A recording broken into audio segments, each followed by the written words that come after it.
Seorang anak laki-laki hanya memukul boneka kertas di tangannya. Namun, dalam detik berikutnya, ruangannya membeku. Yang paling mengerti adalah kakak kedua.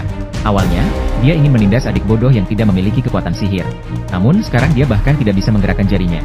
Kemudian, anak laki-laki itu melipat sudut boneka kertas. Tiba-tiba, kakak kedua merasakan nyeri yang menusuk di lengannya. Lengannya mengalami patah tulang yang parah. Namun lawannya jelas-jelas hanya sampah tanpa kekuatan sihir. Hal ini membuatnya curiga pada identitas adiknya. Namun, dia takdirnya untuk tidak akan mengetahui kebenaran. Pria utama menggunakan kekuatan mantra bukan sihir. Sebelum dilahirkan kembali, dia adalah ahli yang terkuat di dunia. Namun sebaliknya, akhirnya, dia malah dihasut oleh pengkhianatannya sendiri. Kerajaan takut pada kekuatannya. Dia menghasut murid yang dicintainya untuk mengkhianatinya. Karena dia sepenuhnya fokus pada mencapai jalan yang benar. Tidak terduga dia mengabaikan keanehan di sekitarnya. Sebelum mati, dia menggunakan sihir tersembunyi. Berencana untuk memulai dari awal di kehidupan selanjutnya. Kemudian terlahir kembali ke dunia lain dengan mempertahankan kenangan. Yang terlihat adalah dua abang dan ayahnya. Ini adalah keluarga terpandang dalam dunia sihir. Saat itu sedang menguji atribut akar spiritualnya. Namun hasilnya malah memalukan.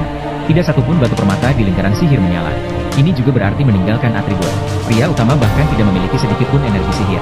Kakak kedua mulai mengejek tanpa belas kasihan. Setelah melihatnya, ayahnya hanya bisa mendesak. Yang tidak diketahui semua orang adalah, pria utama sebenarnya puas dengan tubuhnya. Dia bisa merasakan energi sihir mengalir terus di dalam dirinya. Keesokan paginya, pria utama pergi ke hutan kecil sambil membawa daun. Dia ingin menguji apakah sihir dari kehidupannya sebelumnya masih berfungsi. Tiba-tiba, dia mengacungkan jari. Bagian yang jatuh berubah menjadi tikus. Sementara bagian di udara berubah menjadi gagak. Saat dia merasa cukup baik, namun kakak kandungnya datang. Alasannya sangat sederhana. Mereka ingin menjahati adik yang tak memiliki kekuatan sihir. Melihat pria utama ingin menghentikan dirinya. Namun kakak kandung justru semakin gencar. Seseorang di belakang tidak berhak memerintahkannya. Saat itulah diambang kehancuran. Tak disangka dua gagak datang meluncur. Kakak kandung langsung mundur. Kebetulan atau tidak, saat itu kakak tertua baru datang. Membantu mengusir gagak. Namun tak menyadari itu disuruh pergi olehnya. Melihat hanya adik kedua yang terluka. Kakak merasa aneh, mengapa pria utama tidak apa-apa.